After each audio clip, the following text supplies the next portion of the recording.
jack it up.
Hello, everyone.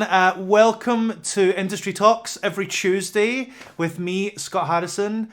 Obviously, this is, I'm sure there's lots of Associated Studio students who know exactly what's going on. If you're not an Associated Studio student, that's great because this is for you as well. So for anybody that has never been to one of these before, let me just explain what we're doing here right now. So we are a drama school in central London, and we decided that during this lockdown, we wanted to keep people inspired by speaking to some of the most wonderful people in the industry, to kind of give you that little bit of a spark once a week to kind of hopefully help you keep going and help you kind of develop and get better, and waiting hopefully for this wonderful resurgence that's going to take place in the arts very, very soon, we hope. So, and when I talk about having wonderful people from the industry, I have two incredibly wonderful people here today. So we have the amazing Tessa Berkelmans and the wonderful Hwang, who is coming all the way from Singapore. So what time is it in Singapore just now, Eugen?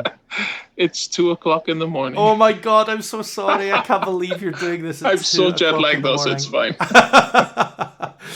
I'd like to point out he was not in Singapore when I asked him to do this, so but he's there now, which is great. Is it nice to be home?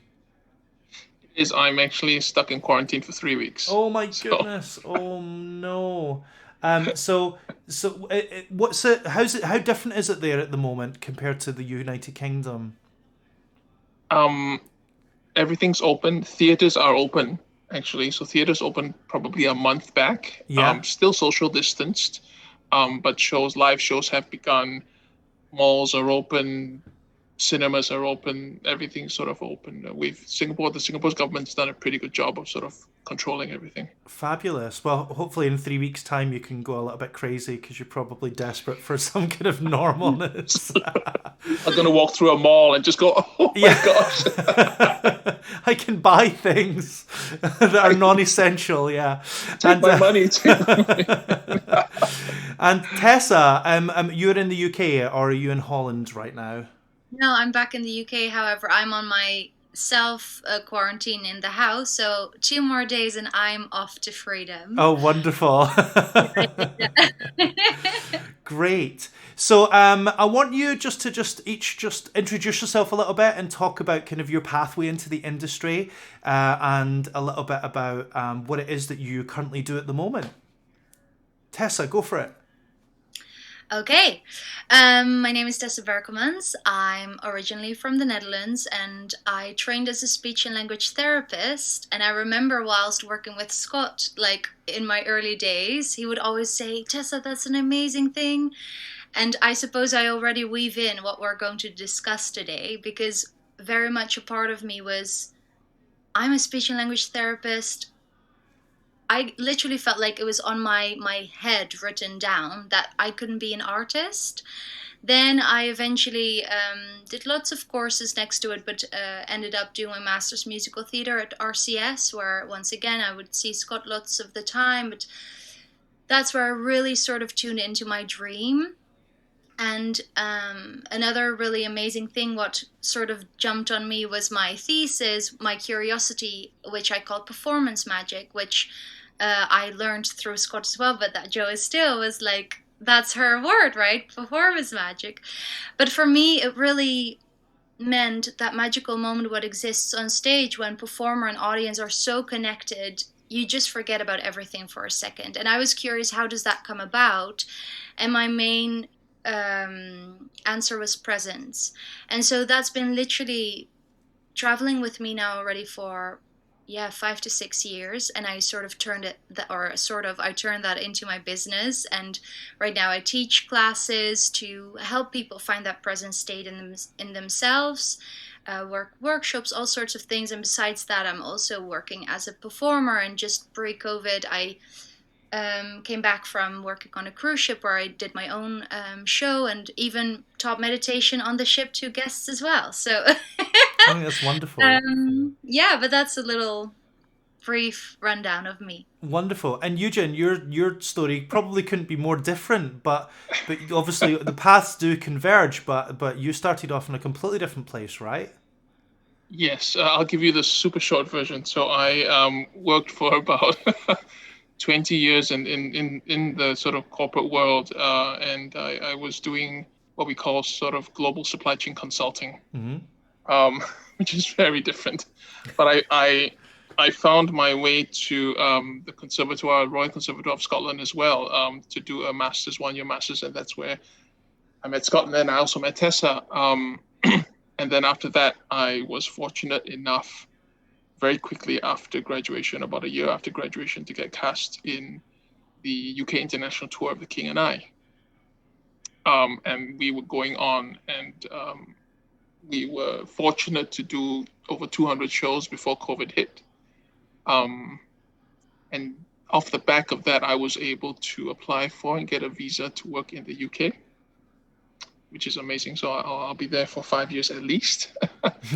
And what I took the opportunity to do also, and this was also part of my sort of personal journey, was to make the connection between our sort of artistic practice, our acting, dancing, our singing, and our craft, right? Whatever, our toolbox, if you will, with our inner journey as human beings and as actors, and basically realizing that that link is inextricable. Like, you can't disconnect that, And we spend so much time working on singing better, acting better, dancing better, and very little time fostering sort of that side. So that's become a passion of mine, actually, really, to encourage that conversation, to have more of that conversation, because it's a complex journey. Everyone's journey is different, but there are similarities in there. And so I've been very fortunate during lockdown to have the opportunity to teach this program that I've created at the Conservatoire. And my dream is really to have more people be aware of this conversation and feel free to talk about this conversation sort of in a safe space. Yeah, I love that. That's great. So if you're sitting watching this and you've got a question for Tessa or for Eugen, please get on to Associated Studios on Facebook, or you can indeed ask us in Twitch chat as well. You can also give me a chat in the chat room. And please ask your questions. We're going to be very open tonight about a whole load of different things, so please make sure you get your questions in there. If you're an Associated Studio student, it's now the law. You have to ask a question, so get your questions in there. No just sitting watching. Take part, right? So I want to kind of open up the question to both of you. Because actually it's been interesting, because actually when we started these conversations, we made a rule that we weren't allowed to talk about the C word. But actually, we're absolutely going to talk about that, because it's really integral to kind of like what I think is going to be really interesting in terms of the conversation this evening. So what I would like to ask you both is how have each of you managed this past 12 months in amongst all of the crazy things that's been happening? Because both of you have had very crazy things happening, especially at the beginning of lockdown, because you were both performing. And how did you get out of those situations and get to where you're at now? I was literally thinking for the whole time, C word, what is he talking about? No, it's the rudest word of all, COVID. Yeah. I got that one now. Shall I just go on now? Go. Anyway, yeah, okay, for me, the C word, I was coming back from the ship. Like, it was quite a scary time, because this was literally when Trump was saying no travel between EU and US, and our ship literally turned around. And up until I was above the UK, I thought, are we here? But we were here. And I was supposed to go back on a ship, so the work was sort of lined up already. And coming back, luckily, like on a financial level, I saved some, so I could live from that money too. But quite soon already, I was teaching pre-cruise ship, basically, a little bit. And then coming back, lots of people in the wellness industry, yoga, all sorts, did lots of free offerings online. And I thought, well, yeah, let me just try that out myself. So that's when I sort of jumped on the Zoom call and just message some friends like, I'm going to host a guided meditation. Do you want to join? And the more and more things started to evolve, and that's very much how it works with me anyway, where I very much kind of listen to intuition or feel like this feels right, yes or no. And those sessions have been turning into paid classes right now, and there's a whole community to it, and there are 2 classes now, and workshops, and people have been finding me, and so that's been very much a part of it. To be totally open and candid, it's not paying all my bills, so Yeah. next to that, I was lucky to find a little job at an art gallery to work, and I've been very much evolving my one-on-one sessions, guided meditations with people one-on-one, and still finding my way in teaching as a voice coach too, as in, because I always sit on this sort of nugget like, but I don't do only like singing there's so much to it, but therefore I block myself off.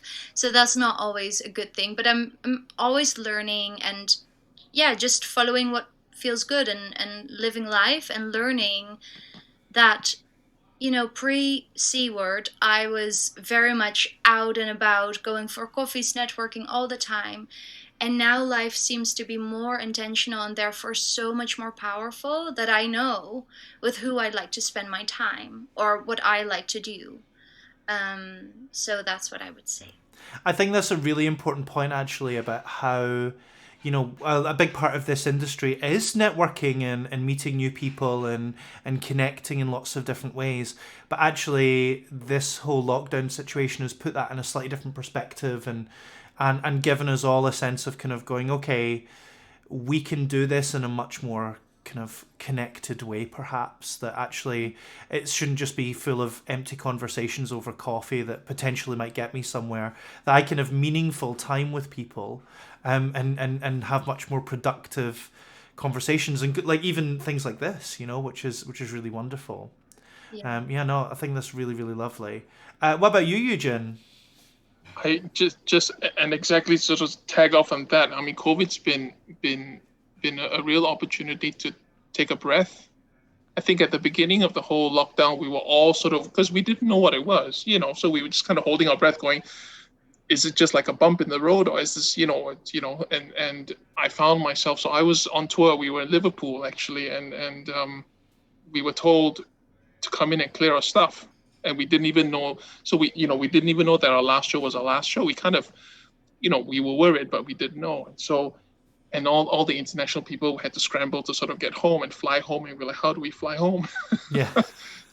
And so I flew back to Singapore, and for a while I found myself holding my breath, going, something's going to happen, and it'll be fine. We'll get the call, we'll go back, and it'll be fine. And then after a while, I realized, about a month in, I realized, gosh, I've been holding my breath for a month, and I just did this big exhale, and I went, right, so what do I want to do now? Everything's sort of blown wide open, and to tag on to your point about connecting, and having conversations, the actual proper conversations, I do think we've, the industry's managed to find its way to stay connected. I've been very lucky to find ways to connect with people that I wouldn't otherwise have been able to connect with.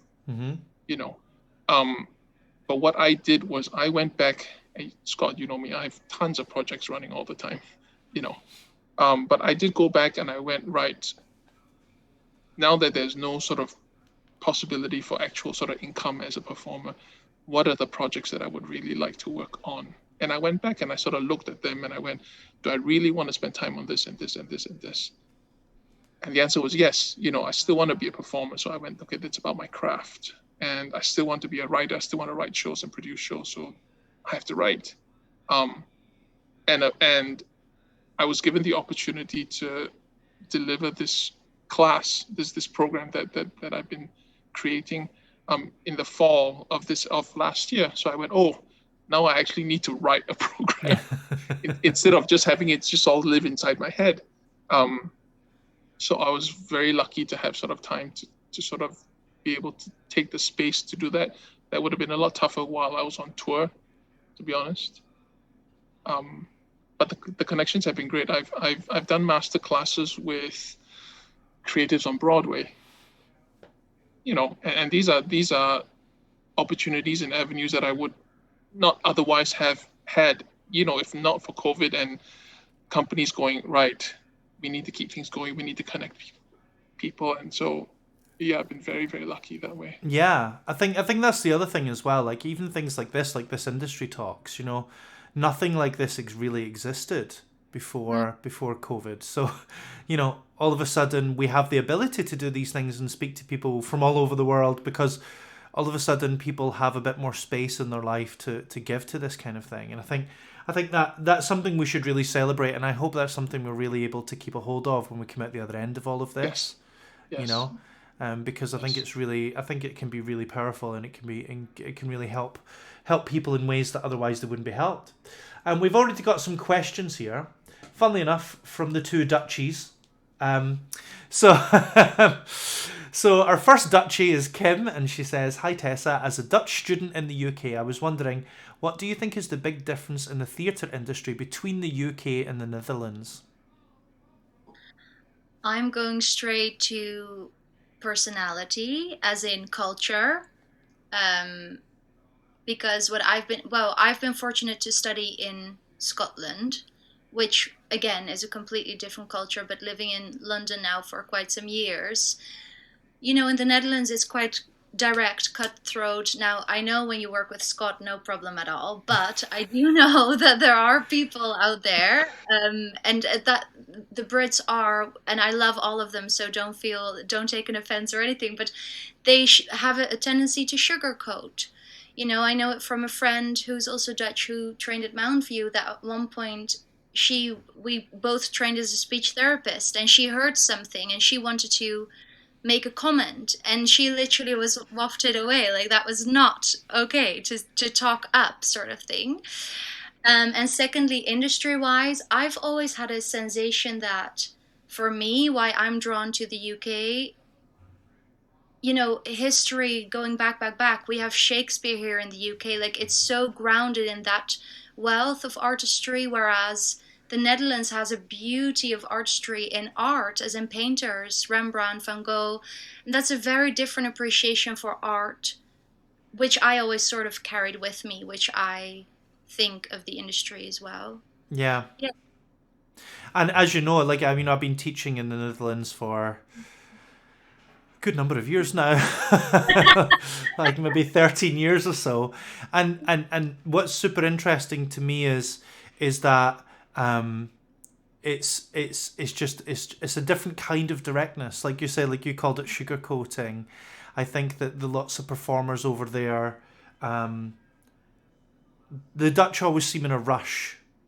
And so it's kind of like, they're very laid back in some ways, but they're very much kind of in a rush to kind of get to the point so they can get on with the work. Yeah, yeah. Whereas kind of like people in the United Kingdom would rather kind of sit round the table and talk about the work for a little while.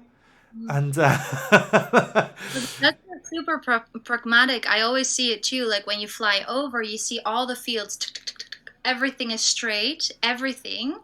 It's not very creative. I talked about it with an Indian friend. It's different. Here in the UK, everything is more, I don't know, like it's different. yeah, It's just, yeah, cool. yeah. I think also there's some really practical things as well that I think the Dutch students should probably know as well, and that's first of all, you need a good Amsterdam accent. There's no deviation from that. That is the theatre version, the Dutch version of RP. And also that there is a bit of favoritism when it comes to the schools over there as well. Like if you didn't go to Fontaine's, then then you do find it much harder Yeah. to get seen over there, even if you've gone to some of the British schools. So, but not impossible. So it's totally worth kind of like looking at how you're going to break into that space. I think it's a really important point. Eugen, I want to ask you the same question, but about the differences between the UK and Singapore, because obviously I teach in Singapore as well, and there's a real kind of lovely fledgling industry over there, which is really super impressive. But what do you feel are the main kind of differences? And this was a question that I asked myself, and especially during COVID, where do I want to be? And the answer was clear, as in it's in the UK, because simply the pool of talent is wider, deeper, bigger. You know, you can say there's more competition, but I look at it from the fact, from the perspective of you are surrounded by people who are really incredibly good, who are so much better than you, that you can sort of watch or be around and go, ooh, that's what I want to aim for. So from a performance perspective, it's just more evolved. There's more history. There is more history. There's more time. Creatively, it's more conducive to creative work, to different types of creativity. I would say Singapore is indicative of a smaller sort of market where the audiences, there's a very specific niche. Even commercial theater is a very sort of specific niche kind of theater, kind of show that people like to flock to. And so therefore, commercially, theater companies in Singapore do that to make the money. And that sits well with a lot of people. But if you're gonna do slightly more experimental stuff, then it's a little bit more difficult. But that's just the nature, I think, of the size of the market and the stage of the evolution that the Singapore industry is in. Yeah. But bringing people like you in, bringing people, TJ is doing a fantastic job of sort of opening eyes and opening people to the possibility of, when you come in, when Nikki comes in, it's like, Yeah. Can we just give a huge shout out to TJ Taylor, because he's just such a wonderful person, just like doing such an incredible job. If you never heard of TJ Taylor, look him up. Yeah, and I think it's really important for all those young artists out there. TJ trained in musical theatre in Blackpool, and kind of went out to teach kids for 6 months and ended up moving his entire life out to Singapore. 4 years or 5 years. And TJ has kind of revolutionized the amateur scene there. He's introduced Singaporeans to open mic concepts. He's kind of like he's done a huge service over there. To really kind of bring the industry together. And I even remember there was once I was over there, and in fact you were there, Eugene, when we asked all of the singing teachers to kind of come together from all over Singapore, and they had never ever been done before. These people had never spoken to each other. They just looked at each other with suspicion. And TJ found a way to kind of go, okay, let's all get in a room and have a conversation and connect and collaborate. And I think one of the things that we can often take for granted in the United Kingdom is that sense that there's always somebody here to kind of do a project with you, but that ends up meaning that you don't speak to anybody to do projects with you, And so I think use this time in lockdown, if you're watching this, everyone, to realize that like the world is there for the taking. If you put yourself forward and do it. And the wonderful TJ Taylor is a really good example of that. Yeah. He is sorry, just to pitch, TJ, he's showing he's opening the door to the next generation of people who are interested in pursuing a professional career as a performer, and going, it's possible. Yeah. And I think that level of belief and the level of exposure is more powerful than sort of anything. Agreed. Yeah, really, really great. And we've got our next question, which is from our other Dutchie. Lisa has asked, "Hi Tessa and Eugene, thanks for taking the time to talk to us, especially from across the world in Singapore. I was wondering, as performers that have both done things in terms of career before switching to performing, how did that affect you as a performer? Do you take any lessons you've learned from those parts of your journey into your performance as well?"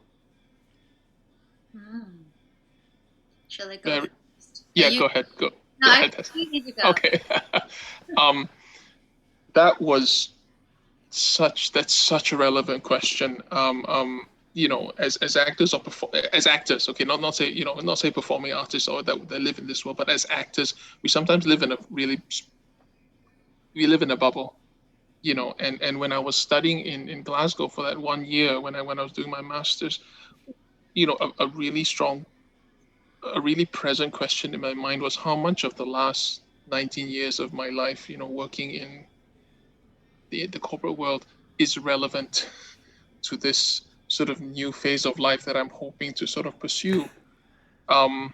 And by the time I got to sort of midway through the year, it was a resounding yes. All of it is relevant. And I say that because the performing arts is a business. And as actors, sometimes we forget that because we just want to do the work. We just want to be in the room, but it is, first and foremost, it's a business. Producers need to make money. Venues need to make money. Everyone needs to make money. And so therefore, the decisions that are made are very business driven, and so when I sort of put on my businessman hat, even though the circumstance and the stakeholders are different and the people in the industry are different, I went, okay, now I understand how this works. And I understand as a businessman how to navigate this world, and to be able to balance the artistry and still keep an eye on sort of the business side of it. So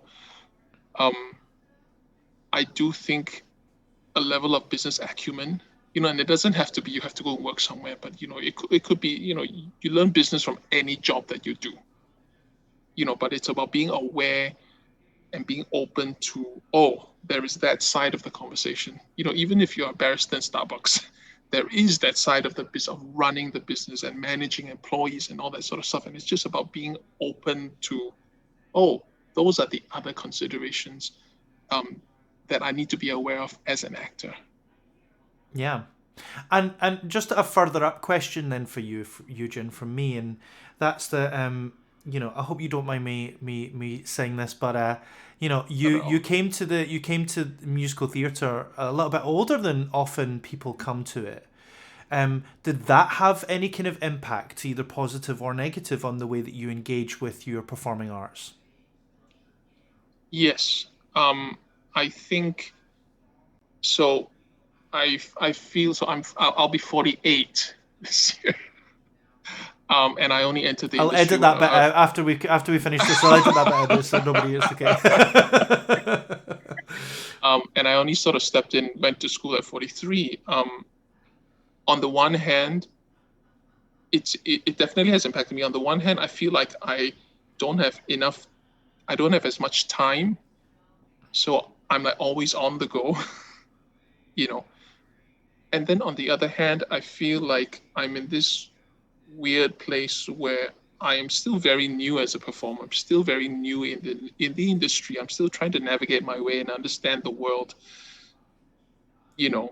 But because of the life that I've lived before, I understand more things that I think I know. So I feel like sometimes I'm in this weird, I'm new, but I'm also not new sort of place, if you will. And so I'm constantly sort of trying to balance that that curiosity with sort of the worldliness.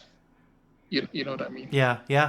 I think there's maybe a benefit to you having gone into it in your 40s as opposed to kind of like, maybe like your early 30s, which would be later than the way some people are, because there is something to be said for kind of being in the room with people that are like you. And if you were kind of like, in your early 30s, you might get put in the room with a bunch of 18-year-olds, which would made you have a completely different kind of experience of things like auditions and stuff. And so I think it's very interesting to kind of, to realize your worth, and that your worth stays there regardless of how old you are, or regardless of how long you've been trying to kind of do this for, or even what level of success you potentially have had over the past couple of years or so, and I think I'm far enough from people who are just coming out, say from a bachelor's degree, so that there really is my casting bracket is so far away, Yeah. But it is also this awareness in a sense, and I have this conversation with my agent a lot of times where he says your learning curve can be steeper, simply because you know how to navigate certain things, simply because of the type of life that I've lived. So certain things he's happy to sort of really, really push me into situations that he might not otherwise for maybe some of his other clients, because he knows Eugen knows what to do and will figure sort of a way out. We'll figure a way through it. So yeah. Amazing. That's great.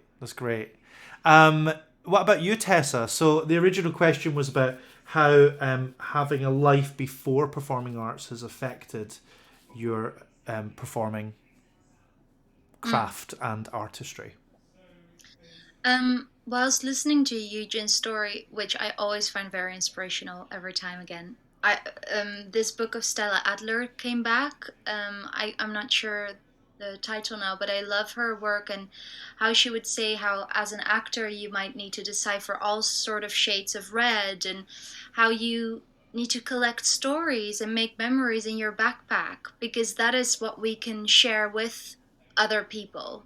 And I remember, I think in my personal journey, I've been definitely fighting my previous part, and I would take the benefits of it, as in knowing all the like. I know everything about the voice, and well, I don't know everything, but I mean, I know how it works and all the things, kind of more from a technical point of view. So in my own artistry, it was very helpful because the teacher would say something, I could see it, and it worked for me straight away. Therefore, yeah, lots of insights from the speech therapy part of it. But I've never had a full career in anything. And I think in that sense, it took me a while. And this morning I was sharing with Eugene in a private conversation that right now I feel I'm sort of full circle, the hero's journey, what we talked about before as well, Scott, that I'm really in an integrating stage right now of thinking, but I allow myself to go for that dream. I allow myself to really take up that space, and that takes time. Well, at least for me, as a sensitive little creature, like as a crab, needing it. I need my time, and I think I'm just so grateful for all the experiences I've had, because now, excuse my language, but I don't give a shit. Like I really don't. I don't care, because I know who I am, and I know what I'm about, and I know it's not about the person behind the table, because if I'm not strawberry and they're looking for, or I'm a rainbow and they look for strawberry, well, that's a shame. We'll go to the next, But now I have this sort of buoyant sort of buoyant energy going, that I don't go down. I don't need to go all the way up. There is this sort of natural stable stuff going on, and yeah, that's Yeah. where I'll end my sermon. No, I love that. I love that. I've got a question for you, Eugen. This is from one of our wonderful students, Hwang, and she says, "How do you think someone from East Asia excel in the British musical industry? Have you noticed any stark differences?" The musical theatre industry? Yeah. How do you think someone from East Asia can excel in it? I think I don't think. Well, I think it's a great time to be somebody of a demographic that is underrepresented. Especially in the UK.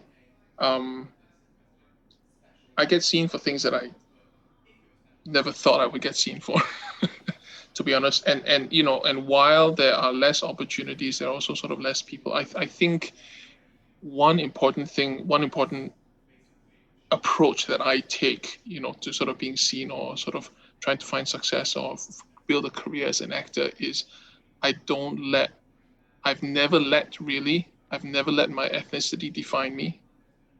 Other people will do it for me, and so I work really hard not to take myself out of the conversation simply because of the color of my skin. I'll let the casting directors who are looking at my agent submission, I'll let them do it for me. The King and I is obviously a very specific show that requires a specific ethnicity, to be in. So from that perspective, I've been really lucky to spend time with East Asian actors based in the UK who've been at this for 20 years, 10, 15, 20 years. And it's really interesting to see sort of their experience of it,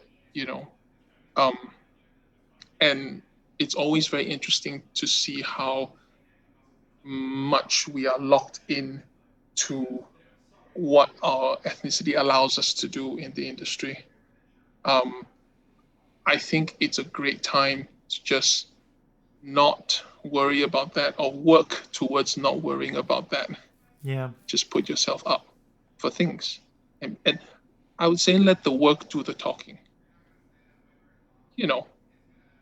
Do the work, show up, and if they see a possibility, they go, oh, yeah, okay, I didn't think about that before, but oh wow, she's shown me something new, so maybe. Yeah. Yeah. I love that. That's really, really, really generous question. Really generous answer, sorry. Thank you for that. So we've got Becca has asked, hi guys, thank you for spending time and talking to us. I hope that it's okay to ask, but recently I've been trying harder with mindfulness and that realm, and I was wondering how to get away from feeling like daily practice is a chore, especially at the moment. I know that it's important, and I feel like the benefits, but there's some days when I feel like it's an addition to my life. How do you feel about that, Tessa? Well, in some sort of way, I hear a sort of opposition in the question, because at one point I hear it's bringing benefits and an addition, but then again, I don't want to see it as a chore sort of thing. Yeah. And I think, for me, mindfulness is in everything. It can be in the way I drink my glass of water. It can be when I'm cooking and slicing up the vegetables, for instance. And of course, it's super helpful to set aside time to take some mindfulness practices. And I remember for me, meditation, like now I teach meditation, but at the beginning, I didn't dare to call it that for myself, because if I heard the word meditation, my mind instantly went to the Himalayas and monks, and I thought I could never do that. So I would sort of say like a check-in. It would be my daily check-in. That was my word. And I literally, up until the moment I was teaching in the beginning, I would tell people we do a check-in rather than a meditation. So I think in order to answer the question, I would suggest finding your own language and finding the celebration in it, because like any other new skill, you need to find your way, and maybe you will find your way in through a meditation, but then end up finding in dance class that you feel a similar feeling, or I think, yeah, the result, the feeling might be, or the benefit, and just stay with an open mind, because there is so much to it. And if you can already see in me, if we open that well, I cannot stop talking about it, but this is where I'll end my answer.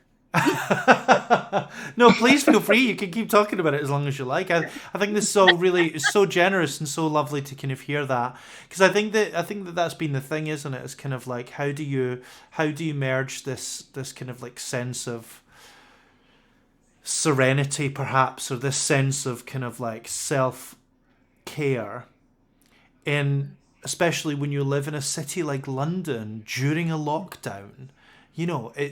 It's really, really tough because all those things kind of pull you in so many different directions. And I was doing an exercise with the students today, where I was getting them just to stand nice and still and breathe, and we're doing a bit of link later, and and a lot of them said, this just felt horrific.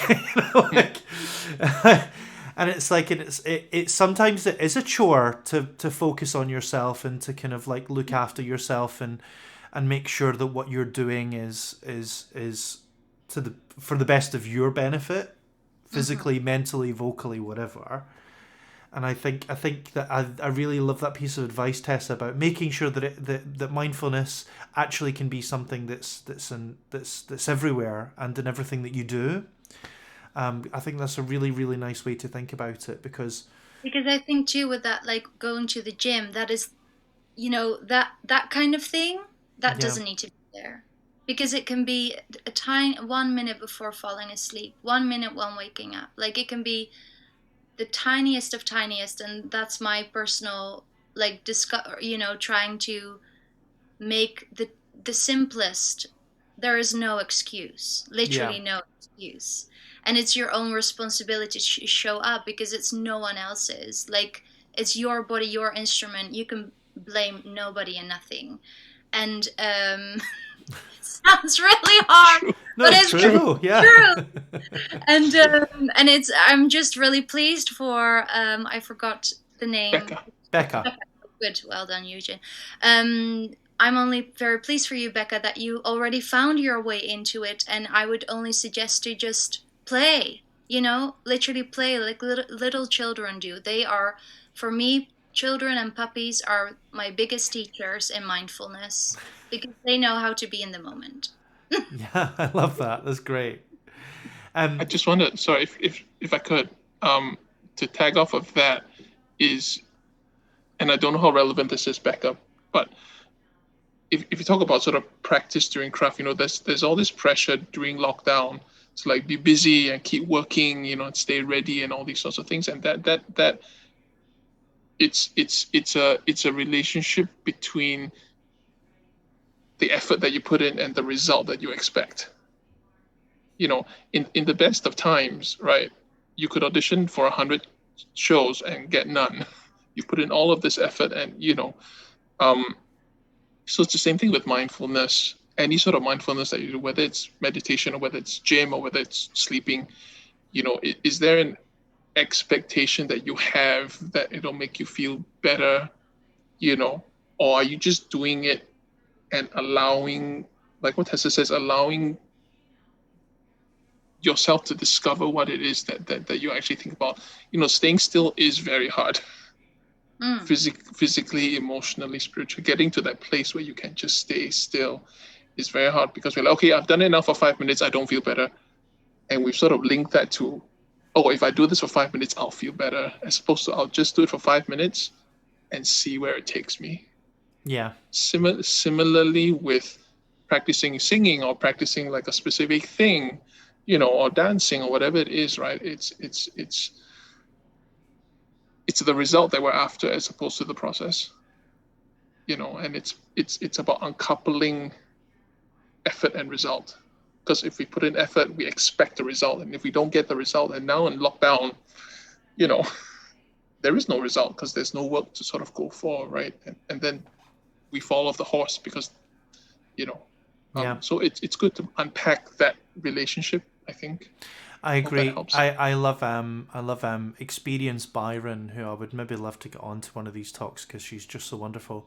She wrote this incredible book called Integrated Performance Practice, and she uncovers in the first couple of pages this wonderful idea of what I call action, process, and result, and but she calls the performer, the performing, and the performance, and and kind of like highlights. I'm probably butchering her idea here, by the way I'm talking about it, but talks about this idea and this lovely idea of you're really only ever in charge of the performing. You can't change the performer, and you can't really decide what happens in the performance. You can only change like what Tessa was saying about being in the moment, right? You can only change the idea of the performing, what you're doing right now, to enact change in yourself or in others, and by doing so it will have a positive effect on the other things, but it won't necessarily change them because they're changed passively, they're not changed actively. And I think that's a really good way, what you're saying there, Eugene, about really kind of exploring the relationship between what you put into something and what you expect to get out is not always necessarily accurate. Yeah. And before I ask the next question, because this is super interesting, anybody that's watching this who is not currently a member of Associated Studios, you can totally come and join us and take part in our MA musical theatre. There's still auditions to be had. We are accepting submissions by self-tape, obviously, because it's socially distanced. And do you know what? It's a really lovely process. So I'm just going to quickly talk about it because I really am enjoying the editions this year because it's really nice to watch somebody's edition several times and kind of like look for things to really celebrate about them. I know that feels like, oh God, they're watching all those mistakes again and again. No, I only watch mistakes once, but I often try to watch all of the things that they've done right more than once. And then we have a lovely Zoom interview with you. And if some of the students are watching this right now, which I hope they are, if they should be, please put into the chat exactly like what some of your thoughts about Associated Studios and how you feel your training is going this year. And be honest. So that if there's anybody watching, they can get a kind of really good impression of what's actually like to be part of Associated Studios, because we're a very unique place. But like I said, we currently offer an MA in musical theatre performance. We offer both a 1-year MA and we offer like a 2-year pathway as well, where the first year is just really focused on lovely core training. And then the second year, we move and we continue the core training, but we move into kind of things like performance and project work and industry exposure and things like that as well. So if you would like to take part in and join us at Associated Studios, you can do. Just send a little email to info@associatedstudios.co.uk or get onto the website at www.associatedstudios.co.uk. Okay, so we've got another question here, and it's from Tess. I'd like to know, what aspect do you think the UK industry still has to progress to make in terms of welfare, inclusion, and processes? Tessa.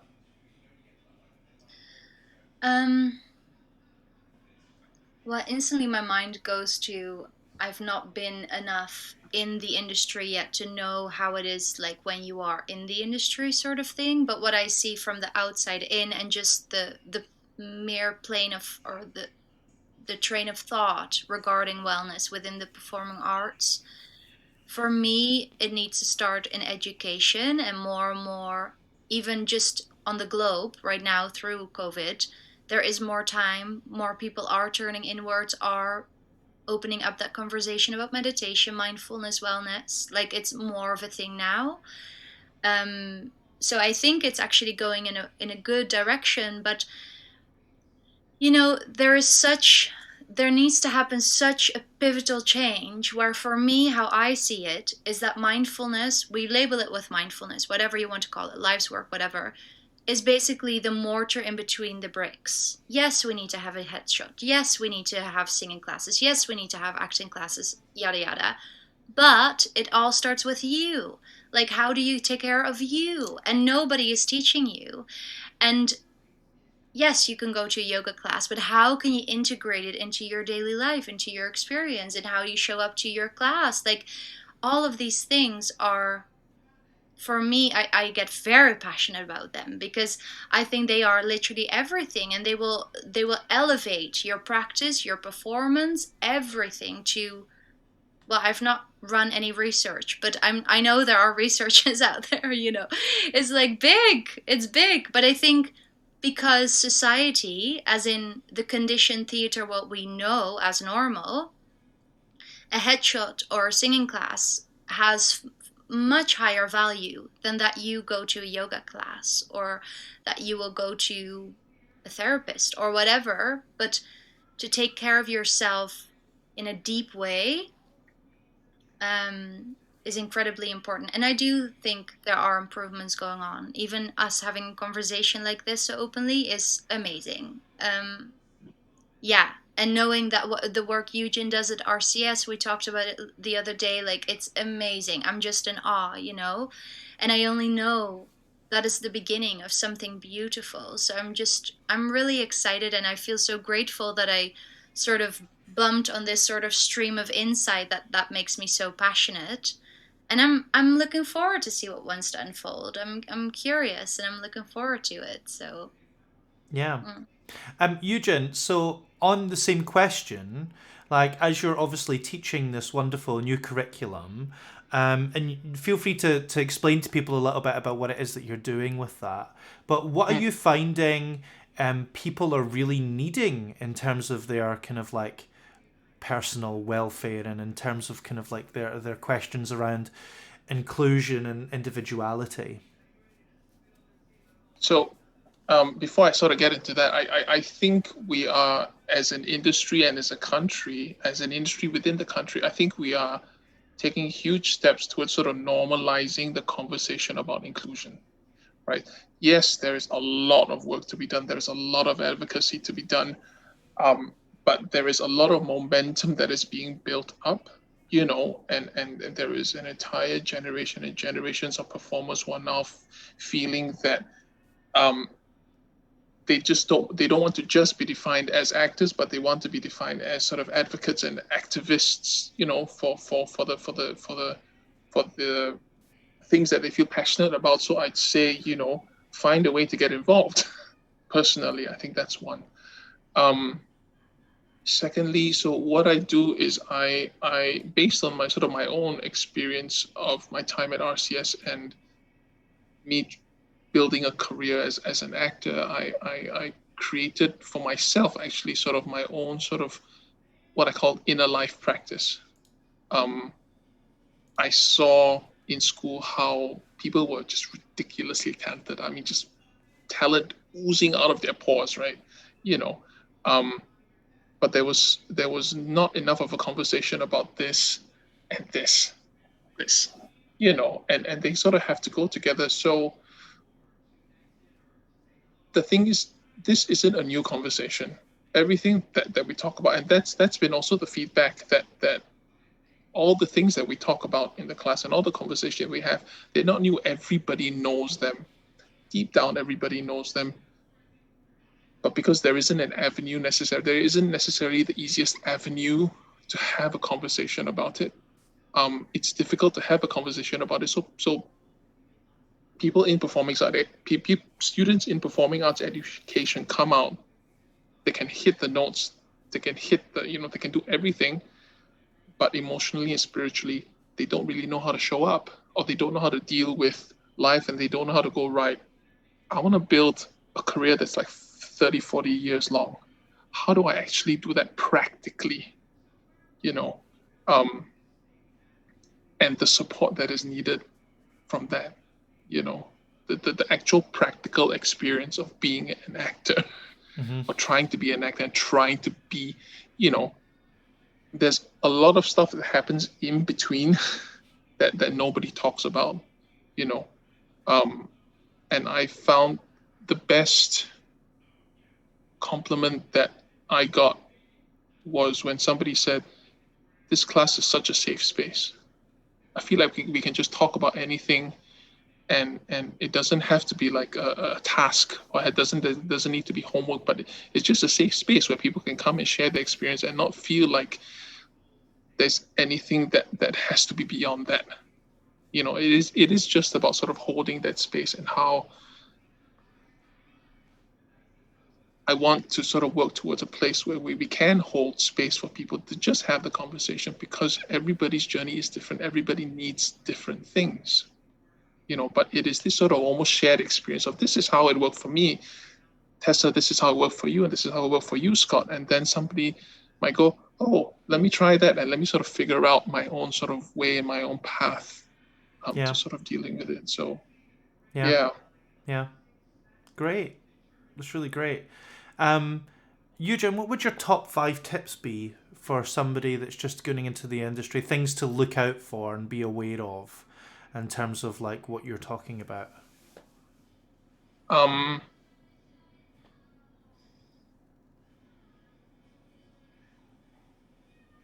One, find people that you can go to in any circumstance for anything, really. It is such a lonely, this career as an actor, it's such a lonely journey. You are the one that walks into the room.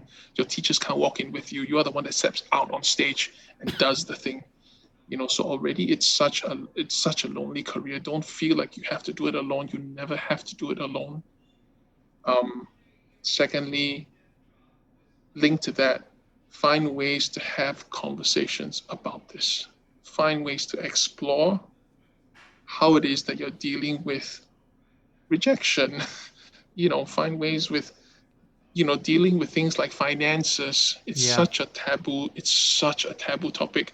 But the reality is, if you don't have your finances in place, you're not going to be able to have a career that's 30 years long. Yeah. That's just the practicality of it. Don't be afraid to step away from the industry. I think that's a really good piece of advice. Yeah, I say to people all the time, the industry's not going anywhere. No, you can always, I entered it when I was 43, so if I can do it, and and anybody can do it. There are two more. Tessa, can you start? And then I'll go back. I already thought. I'm so happy. Okay, good. Question to you? I wouldn't know. Do you have more? I do have more, but I just need a moment to think about it. That's fine. I've got a question for Tessa, and then we'll come back to this, just because I think these are just so great.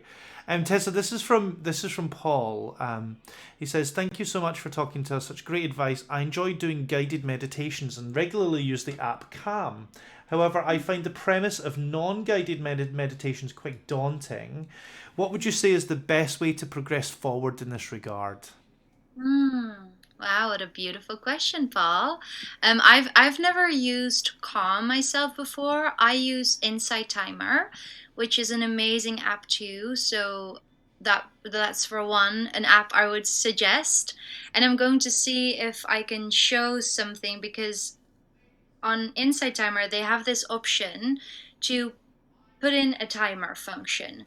And so you can basically choose like your sound, how long, whatever. And I remember somebody showing me this, and I would just put it on, and I close my eyes and I either count my breaths or whatever. Right now, I would suggest maybe the following. If you want to do something without a guided meditation, what you could try and do is, for instance, candle gazing, like have a candle and just look at the candle for 5 minutes. That could be a thing. If you want to do it more internal, because that becomes even more intimate in a sense, you can work with affirmations. So you could either do some breathing practice, and for instance, on your breathing in, I, breathing out, am. Earlier today I was doing a tiny little practice, which is super easy. Breathing in, I know I'm breathing in. Breathing out, I know I'm breathing out.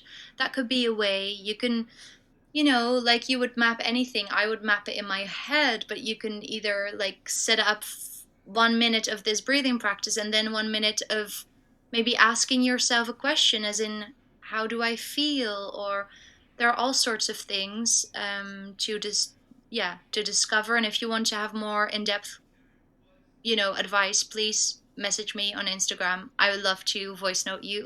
I'm the queen of voice notes, so please message. Her voice notes are the most calming thing ever. I always feel They like, are. aren't they just like, Tessa will leave you a voice note, and I'm like, and I'll keep it. I'll sometimes keep it until I know that I need to to breathe out, and then I'll be like, I'm going to keep it until after the end of my crazy day. Then I'm going to listen to it. It's going to make me feel so much better. That's so sweet.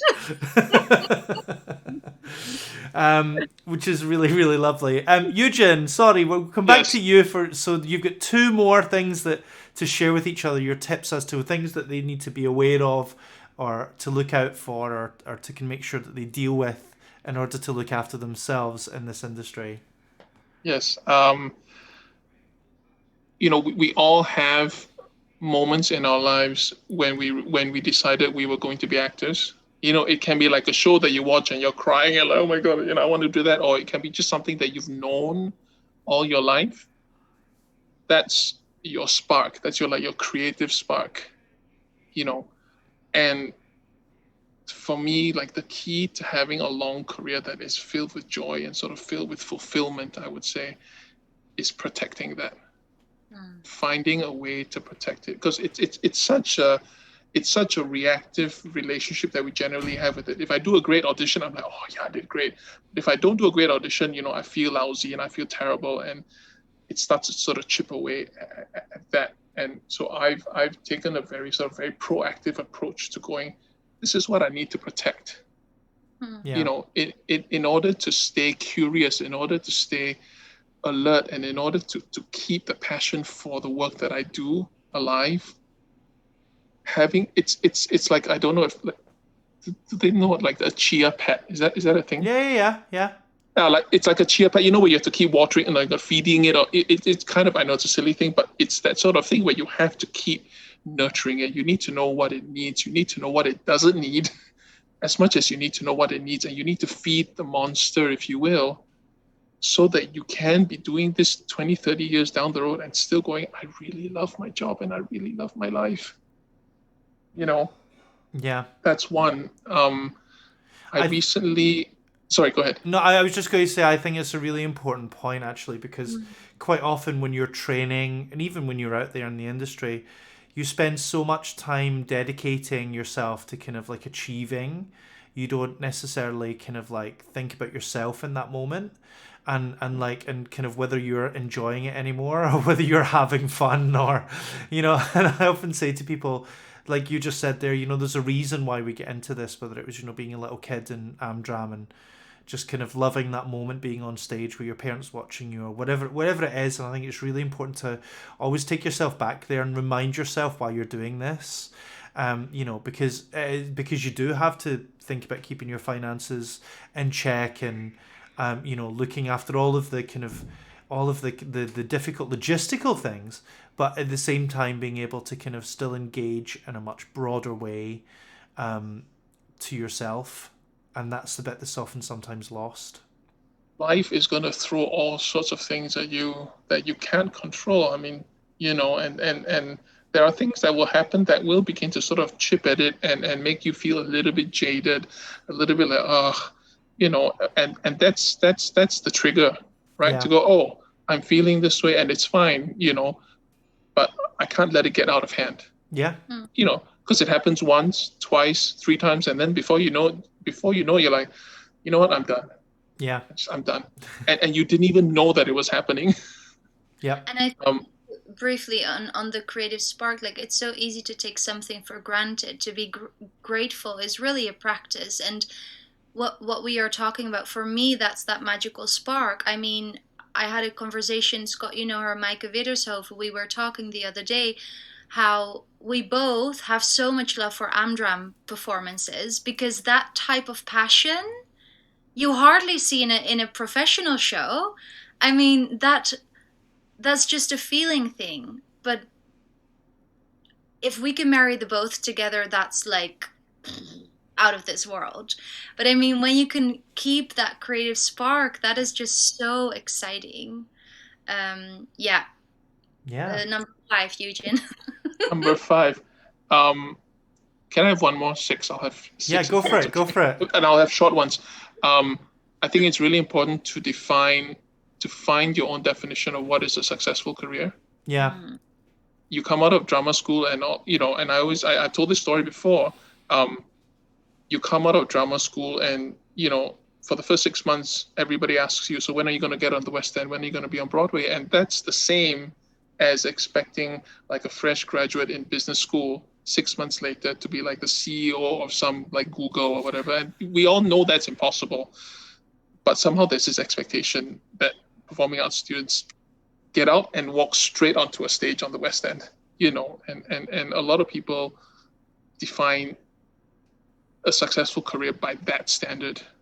Yeah. And that's very difficult to live up to, and to live your life defining that as the only measure of success is really damaging. Yeah. It's really, really, really damaging. And Agreed. The last thing I will say is I recently did a 7 class master class with the creatives of Hamilton on Broadway. And so we work through material and we do auditions and we simulate things like that, right? And the one thing that they really, and so this is Hamilton, Broadway. I mean, if you're on the top, like top of the top, and the thing that they keep saying is find a way to bring yourself. Do whatever it is that you have to do. Don't be the other person, Don't be Philippa Sue. Bring yourself. Find a way to bring yourself into the material. They don't want a carbon copy of Philippa Sue. They don't want a carbon copy of Lynn. They want to see you. Yep. And that's so difficult, when you're new and you're coming out and you're trying to go, I just want my first job, you know. But trust that everything that you have, there's a lot of things to learn, yes, but trust that the story that you want to tell is within you, and it's about being able to access that. Yeah, I love that. I love that. Thank you so much for that, Eugen. Okay, this may be the last question because we are, as always, running over. So this comes from Bobby. Excuse me. And she asks, do you think COVID will change how the industry communicates and networks, especially with your international lens? And is there anything that we can do to prepare for that? Well, what I've been seeing in my classes through online, we can literally, like you said before yourself, Scott, but the world is our oyster. I mean, I have a student from India and from the States and from all over Europe. Like, because of Zoom, we can get together. Eugen is now in Singapore. I mean, we are here. And I just find that incredibly exciting. Regarding the industry, I think, yeah, I would just suggest to work on like the basics, as in within you, like those things as find yourself or be yourself. I mean, this morning me and Eugen were in a conversation. I said to him too, those words I remember as a young performer or being in school. I always thought, well, how? Tell me how can I get more confidence? And then a teacher would say, Tessa, wait till you have a baby and be old. I'm like, no, I want to have more confidence now. Like, how can you find yourself and just go out and live life? Yes, work on your craft and stuff, but in the end, we can all learn how to sing a note. I mean, can you really like talk from your heart or what you're passionate about or what you love, or go and just enjoy life? Because also when we talk about a 20-30 year career, yes, of course we want to be CEO of Google, be on West End Broadway, great thingy. But anyway, you want to have a happy life. I have so many friends who've been on the West End pre-COVID. They're not particularly happy, and I rather have like a happy life.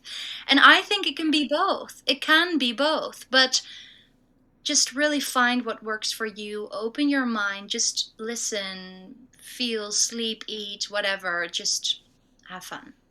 I love that. Yeah.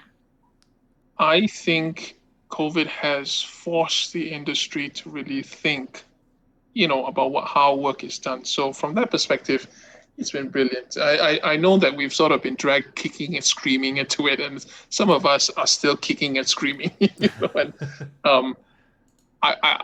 so from that perspective, I think the borders sort of disappear to some extent, But if, for example, if you want to work in America, for example, visas, and it's becoming, I think, increasingly practically difficult to find the permission to work in other countries, for example, right?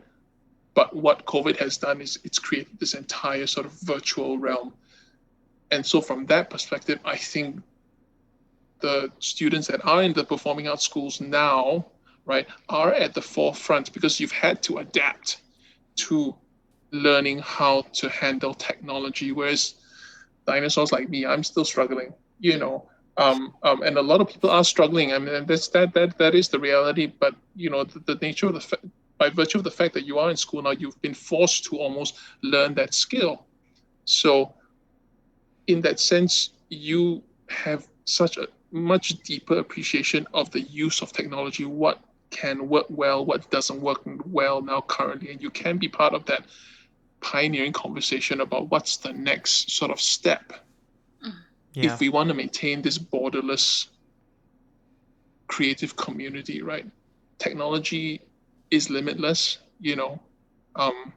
So from that perspective, I think you are now in a fantastic position, Yeah, I love that. Sort of, I'm looking for the silver lining in a sense, but that is a real sort of skill that people who, for example, I have so many conversations with people who are like, I just wish I could get into the room because this self-tape thing, like I do really well in a room, but I've had to learn how to bring that energy into a self-tape.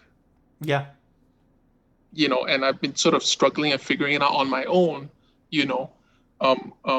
whereas in school, if you're in school now, you get to do it in a safe environment and learn the skills now, so that when you come out, you're like, oh yeah, I can turn around the tape in an hour. Sure, you edit, this sort of stuff. So, yeah.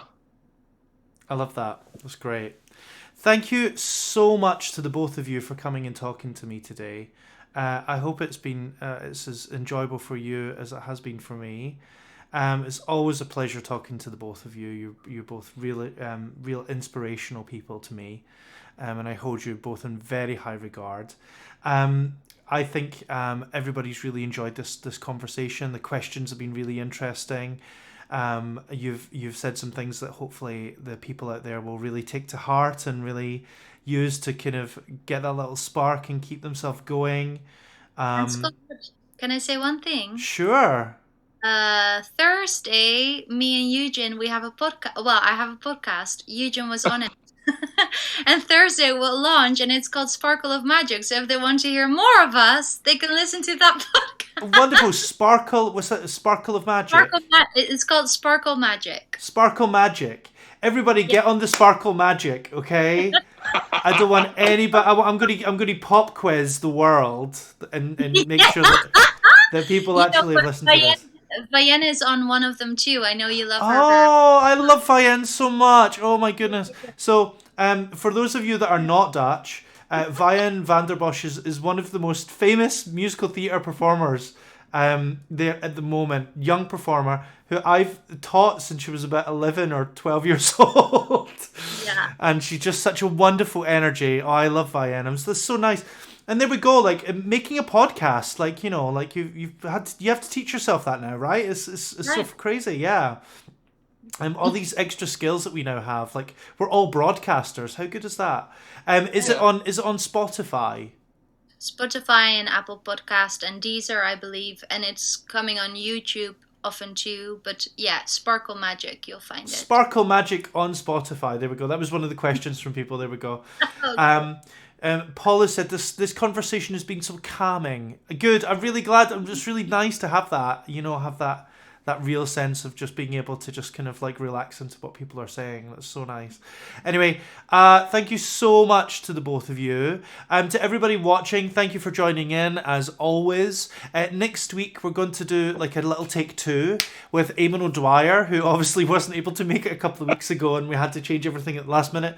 But we are going to try again to get the awesome Eamon O'Dwyer in next week.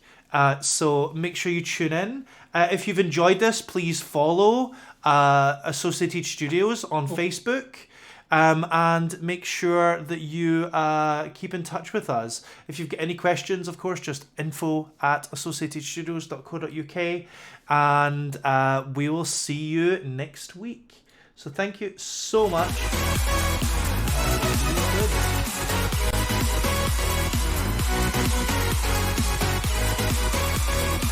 Good.